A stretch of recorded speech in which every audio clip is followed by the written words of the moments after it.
A very good day to all of our listeners. This is 𝒓𝒊𝒆𝒔 of For Your Good Ministries International. Today we're going to continue on the series we've been teaching on for quite some while now. We've entitled this series, There's Only One. I really trust today we'll lend an acute ear to that I'm going to share today. Because no doubt I'll be sharing something that for many might even be a little bit confusing and even may raise questions as to why would I do that? And so I've entitled today's teaching, There's Only One Way to Set Your Oppressor, the one who's done you wrong, who may have abused you and or hurt you, free. So there's only one way to set your oppressor free. Immediately as I say that, no doubt many are asking the question, well, hang on, if someone's hurt me, surely I need to get even with them. Justice must prevail. They've done me wrong. They are not due being set free. They should live with the guilt and the shame. In fact, I should name and perhaps shame them for the perpetration that they did toward me and to others dear to me. And I should not have a heart's desire to set them free. But when we think of the primary example, the person of Jesus Christ, who will always be our go-to in any matter, in any decision, and in any conduct, whatever Jesus did was for the benefit of others. Jesus did not exist for his self-gain. In fact, Jesus set me free, and I was the one who was the perpetrator against him before I found Jesus Christ. So the heart of Jesus Christ was to set me, the oppressor, the wrongdoer, the one far removed from God, and even the one who may have hurt people or had people hurt me through the course of my life. So Jesus always lived in perpetual forgiveness towards mankind. That, if you like, kept Jesus free of being contaminated by the wrongdoings of mankind, inviting for himself the opportunity to take offense, because he lived perpetually with a heart of forgiveness towards mankind. So my heart is a heart of forgiveness extended towards mankind at all times, in spite of what man may do to me. That's going to keep me free. Now that's wonderful. There's great benefit in that. But the heart of God is not only to keep me free from the prospect of being hurt or damaged by the one who's doing wrong to me, but actually to set the oppressor free. That's the heart of God. The heart of God is to set others free, in spite of them hurting or abusing or incurring a malpractice or a wrong or a hurt or an abuse. Whatever it might be, my heart, being like the heart of God, should be one that desires, above me being set free, to set my oppressor free. So how do I do that? Well, the Bible teaches that we are to forgive each other just as God, through Jesus Christ, forgave us. You'll find that scripture reference in Ephesians 4, verse 32. Colossians 3, verse 13, it says, Therefore, as the elect of God, holy and beloved, put on tender mercies, kindness, humility, meekness, and long-suffering, bearing with one another and forgiving one another. If anyone has a complaint against another, even as Christ forgave you, so you also must forgive others. But above all else, this is how we will arrive at a heart to forgive. But above all else, or above all these things, put on love.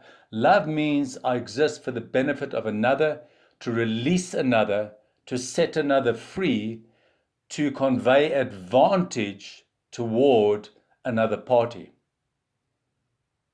And in that scripture, it says that love is the bond of perfection. In Luke 6, verse 37 and 38, it says, Judge not, and you shall not be judged. Of course, not by God.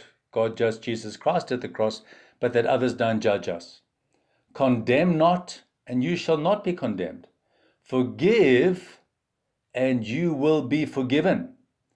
Give, and it will be given to you. Good measure, pressed down, shaken together, and running over, will men put into your bosom. For the same measure that you use, it will be measured back to you.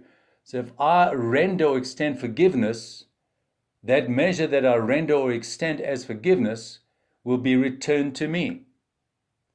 In Matthew chapter 18, Peter says this when Jesus is speaking and training his disciples. Says, then Peter came to Jesus and said, Lord, how often shall my brother sin against me, and I forgive him?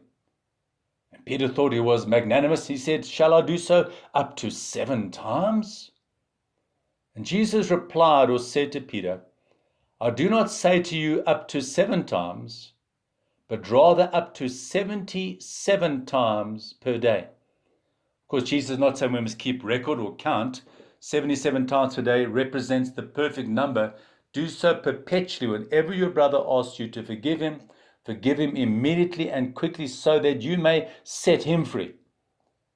So my heart of forgiveness extended towards man keeps me avoiding offense or hurt or harm, overcoming, impacting or influence me adversely. So like Jesus, as I said earlier, always has a heart of forgiveness towards mankind. His heart is to set me free. So to set me free, he forgave me. I, as I said earlier, having his heart, want to set another free, the one who did me wrong, who hurt me, who abused me. Maybe it was an absent father or mother. Maybe there was some abuse, some hardship that was painful. The way I remove that pain and disallow it to impact me is I live with a heart of perpetual forgiveness towards the perpetrator. But the heart of God is this, friends, and this may be big to say.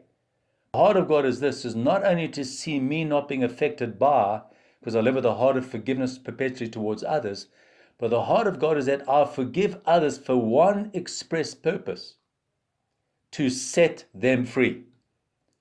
We don't want to see people overcome by the enemy, by the abuse or the wrong that they did. We want to see them set free. Forgiveness sets them free.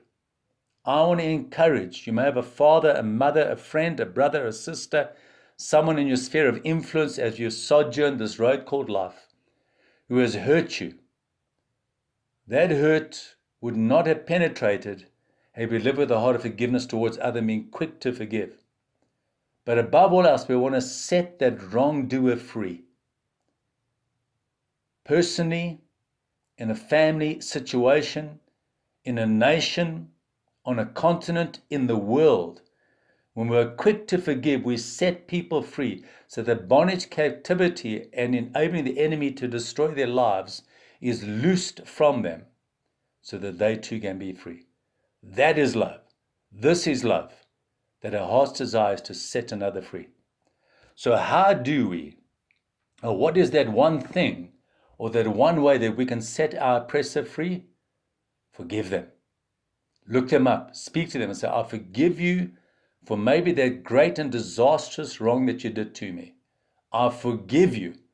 And your heart's attitude is because I want to set you free. Whether you say that in words to the person concerned or not, the heart motive is important. I desire to see you set free from the great abuse or wrong that you did to me. Of course, as I close, forgiveness is the starting road to begin to build and reinstate trust. Forgiveness doesn't translate to immediate, I now trust you. I need to see fruits of my extended forgiveness to you, changing or transforming you into a trustworthy person.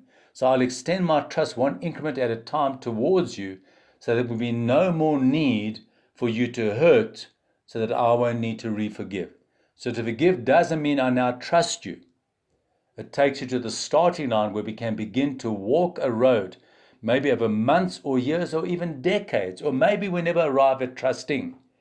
But at least we're given the opportunity that we can trust over time. Be quick to forgive. to set others free. Live in forgiveness in your heart so that hurt and wrongdoing toward you can never penetrate you, that you can never ingest it, for like a cancer it will destroy you and harm you and compromise your future. God bless as you live in forgiveness towards others, and God bless as you forgive your oppressor with a heart's motive and intent to set them free. So this is 𝒉𝒂𝒂 saying farewell, God bless. Look us up on foryourgood.net. Send us an email, we'll gladly respond. Until next time, a blessed week to every listener.